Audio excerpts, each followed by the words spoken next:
Hello friends, स्वागत है आप सबका मेरे यूट्यूब चैनल इंडियन लीगल ज्ञान में। आज हम बात करेंगे आर्टिकल 13 ऑफ इंडियन कॉन्स्टिट्यूशन के बारे में। आर्टिकल 13 का क्लाउज 1 बात करता है प्री कॉन्स्टिट्यूशनल लॉ के बारे में। यह बताता है कि वो सारे लॉ जो इंडिया में थे संविधान लागू होने से पहले, अगर वो इनकंसिस्टेंट हैं फंडामेंटल राइट्स के, तो कॉन्स्टिट्यूशन के लागू होने के बाद वो वॉइड हो जाएंगे। ये प्री कॉन्स्टिट्यूशनल लॉ है। आर्टिकल 13(2) जो बात करता है वो पोस्ट कॉन्स्टिट्यूशनल लॉ की बात करता है। ये बार करती है, ये रोकती है, ये आर्टिकल जो है वो रोकती है पार्लियामेंट को कोई भी ऐसा कानून बनाने से जो कि फंडामेंटल राइट के इनकंसिस्टेंट है। आर्टिकल 13 को और अच्छे से समझने के लिए इसमें दो डॉक्ट्रिन बताए गए हैं। पहला है डॉक्ट्रिन ऑफ सेवरेबिलिटी। ये डॉक्ट्रिन इवॉल्व हुआ था आरएमडीसी वर्सेस यूनियन ऑफ इंडिया के केस में।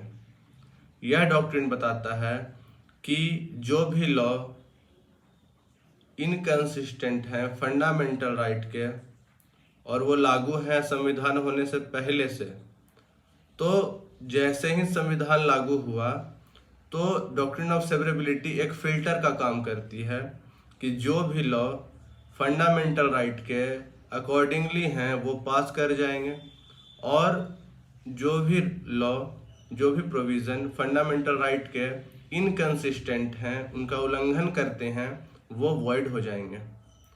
इसमें समझने वाली बात यह है कि जो पार्ट, जो प्रोविज़न, पूरा का पूरा लॉ नहीं, जो प्रोविज़न इनकंसिस्टेंट है, जो प्रोविज़न उल्लंघन करता है, वो ही सिर्फ वॉइड होगा, पूरा का पूरा लॉ वॉइड नहीं होगा। इसका एक एक्सेप्शन है कि अगर जो पार्ट वॉइड हो रहा है फंडामेंटल राइट को इन्फ्रिंज करने के चलते, जो वॉइड हो रहा है जो पार्ट, उसको हटाने के बाद अगर पूरा का पूरा सेक्शन मीनिंगलेस हो जा रहा है, तब ये आपका पूरा का पूरा सेक्शन ही वॉइड कर देगा। फिर वो सिर्फ वो पार्ट वॉइड नहीं, वो पूरा ही वॉइड हो जाएगा। ये डॉक्ट्रिन ऑफ सेवरेबिलिटी आपका इवॉल्व हुआ था आरएमडीसी वर्सेस यूनियन ऑफ इंडिया के केस में। इसमें एक और डॉक्ट्रिन आता है डॉक्ट्रिन ऑफ इक्लिप्स। जैसे सेवरेबिलिटी में क्या हो रहा था, डॉक्ट्रिन ऑफ सेवरेबिलिटी में क्या हो रहा था, जो फंडामेंटल राइट के इनकंसिस्टेंट था, उल्लंघन करता था, वो पूरा का पूरा लॉ खत्म, वो पूरा का पूरा प्रोविजन खत्म हो जा रहा था।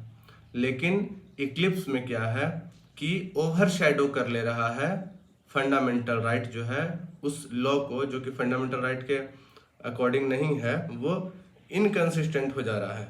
जैसे कि हम लोग तीन तरह का, फॉर एग्जांपल आपको हम बताते हैं कि हम लोग तीन तरह का वोल्केनो पढ़े हैं, एक्टिव, स्लीपिंग और डोरमेंट।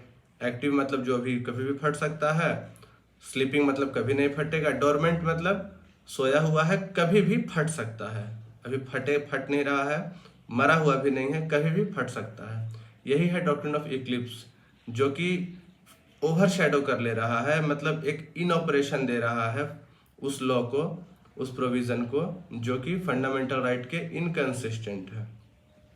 लेकिन जैसे ही इसमें कुछ अमेंडमेंट होते हैं वो फिर से लागू हो जाएंगे, अगर वो फंडामेंटल राइट के इनकंसिस्टेंट नहीं है तो।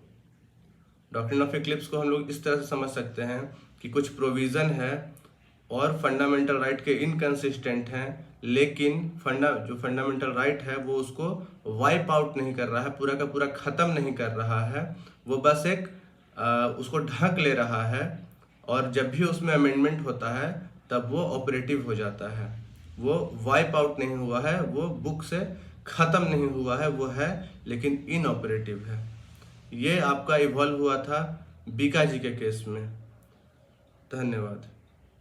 अगर आपको कोई भी ऐसी जानकारी चाहिए हो तो आप मुझे बताएं कमेंट सेक्शन में, मैं पूरी कोशिश करूंगा कि मैं वो आपको बता सकूं। धन्यवाद।